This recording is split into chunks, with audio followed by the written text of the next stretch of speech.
Hello নীল। Hello. Hello, আপনার দাদার অফিসে চাকরি লেগে গেছে। কি আমাদের অফিসে চাকরি পাইছে? হ্যাঁ, আমাদের অফিসে চাকরি পাইছে? নরনা তুই অফিসে চাকরি পাইছিস? হ্যাঁ হ্যাঁ আমি চাকরি পাইছি সত্যি। তাহলে বাবার কাছে এই খবরটা দিতে তাড়াতাড়ি হবে। যা। আমার জুতা না কই গেল, এই তো আমার জুতা।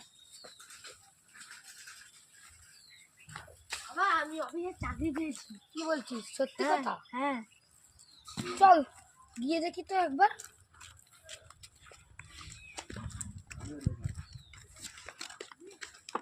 সাহেব আমাকে তুমি ডেকেছিলেন? হ্যাঁ, আপনার অফিসে চাকরি স্যার পেয়ে আমার গেছে। ছেলে কি চাকরি পেয়েছে? হ্যাঁ, আচ্ছা স্যার মাইনেটা কত? 1,00,000 টাকা। মাসে? হ্যাঁ, চল ছেলে গোলায় খবর দেবো তো, দিতে হবে তো গোলায় খবর। বাবা, লেবার এদিক গোলা দেখবো। যাচ্ছে, এদিক গোলা না, এদিকের গোলা। গোলায় দিই। হ্যাঁ হ্যাঁ, চল গোলায় খবর দিই, তখন লেবার দেখবো, ভাটায় যেতে হবে, কত কাজ আমাদের, সোনার মহলটা তৈরি করতে হবে। হ্যাঁ, আমি তো মালিক। হ্যাঁ তো কত করে? এই তো মালিক, মালিক ওখানে বসে রয়েছে।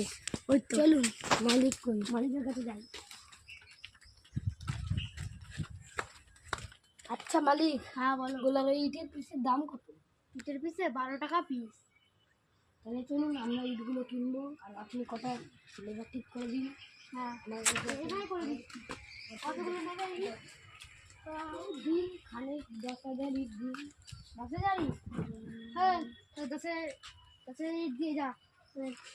লেবারদের সাথে একটু কথাবার্তা বলে আসি। আচ্ছা আপনারা কি আমার আমাকে বাড়ি কাজ বলুন, আমাকে করবেন? বলুন, কি বলবেন বলুন। আপনারা কি আমার বাড়ি কাজ করবেন? হ্যাঁ করবো, কি করবেন? ওই তো দিন মজুরি 500 টাকা, আমার একটা ঘর তৈরি করতে কিসের হবে ঘর বড়। করবেন? টিনের ঘর করবেন না ইটের ঘর করবেন? ইটের পাকা বড় আচ্ছা, পাকা ঘর করলে কিন্তু আমি বলে দিচ্ছি আপনাকে লেবার প্রতি 400 টাকা দিতে হবে, আর মিস্ত্রির পিছনে কিন্তু 500 টাকা দিতে হবে। ঠিক আছে। আর এবার মিস্ত্রি 2 টাইম দিয়ে কিন্তু দাও। খাওয়া দিতে হবে হ্যাঁ আপনাকে। দুবেলা খেতে দেবো আপনাকে, ঠিক কোনো আছে। চিন্তা নেই। আসুন। লেবার চলো,